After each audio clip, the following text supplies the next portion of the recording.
Einstein, Goldstein, Wittgenstein. What? Today we're going to talk about philosophy?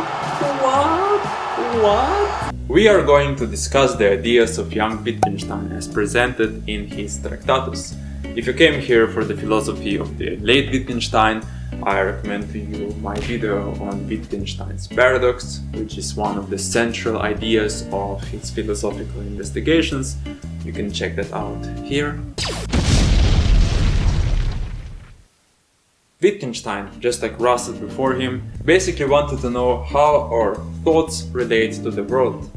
So what is the relationship between us and reality? Now language describes or tries to describe that reality. But how does that work? Let's look at how Wittgenstein arrived at a theory that gave an answer to this question.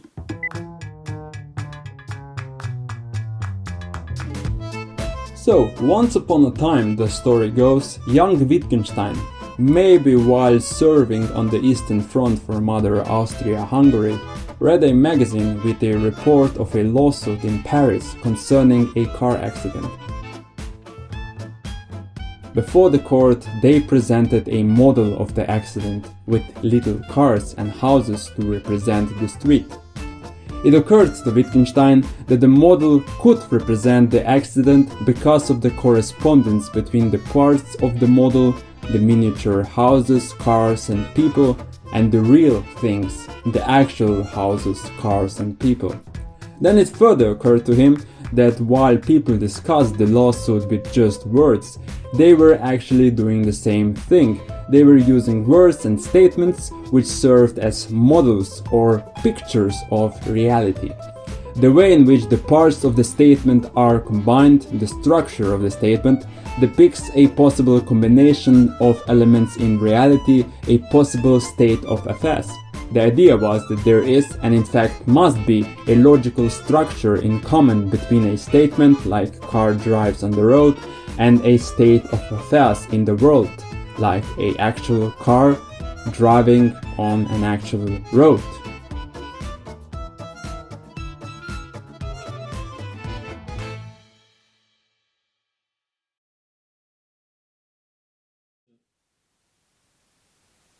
As Wittgenstein put it, only in this way can a proposition be true or false. It can only agree or disagree with reality by being a picture of the world. Wittgenstein called this idea the theory of logical portrayal, but it later became known as the picture theory of language. Let's make the following statement. The book is on the table. When exactly is that statement true? So first we need to have a book and we need to have a table, and the book has to be in a certain relation to the table.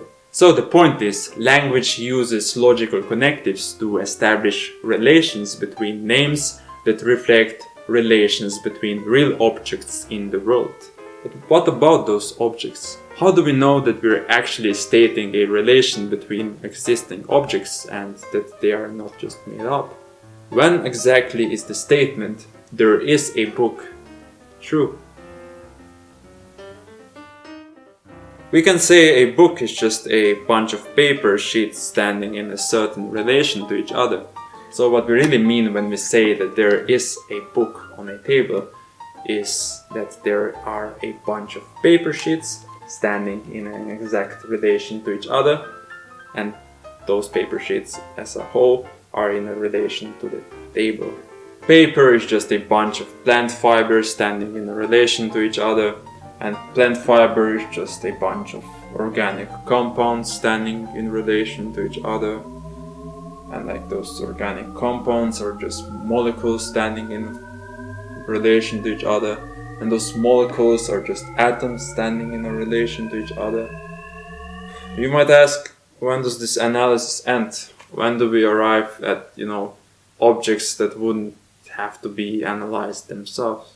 So that's a job for science, Wittgenstein said, and it might be struggling at the moment with, discovering tinier and tinier realms of reality.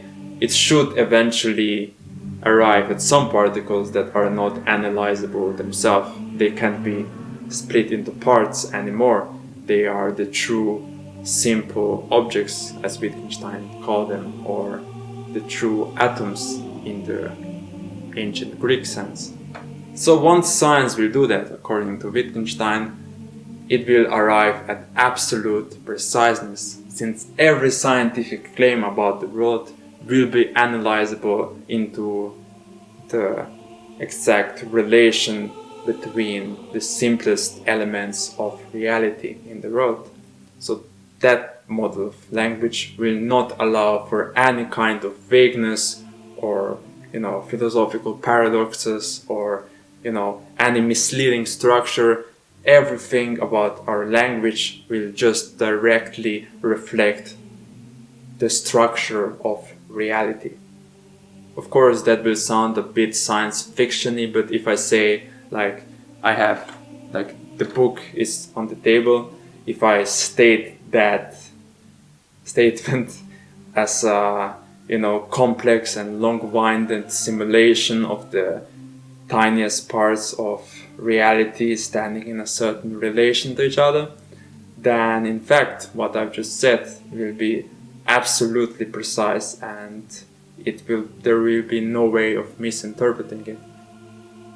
Oh, as Wittgenstein put it, the world is the totality of facts, not things, and facts are just the relations between simple objects. Putting out this theory of language, Wittgenstein thought that philosophy is done.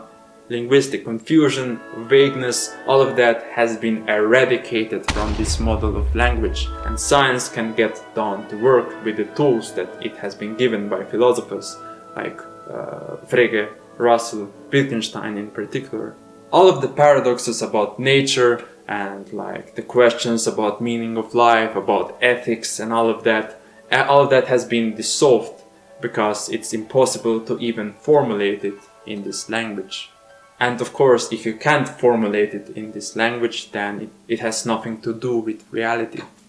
Now, since Wittgenstein didn't really give an account of what these simple objects might be, and also because physics seemed to stand on some shaky ground in the 1930s, philosophers like the logical positivists, also known as the Vienna Circle, took this model of language that Wittgenstein has formulated and accommodated it for a kind of different view on reality. Because really they were empiricists, they applied it to the immediate perception.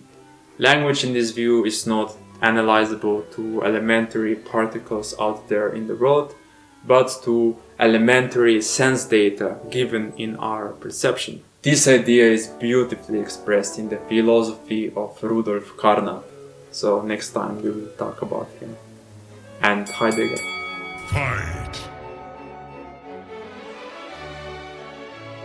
Are you searching for motivation for that real philosopher's life? I recommend to you Ray Monk's book on Ludwig Wittgenstein, The Duty of Genius. It simultaneously covers both Wittgenstein's life and how his philosophy developed.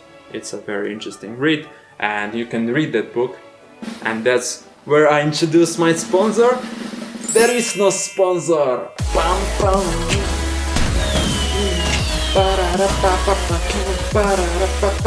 Fast cars and beaches? No thank you. Bebe Flopperla is living that poor Diogenes life. Stand out of my sun, money!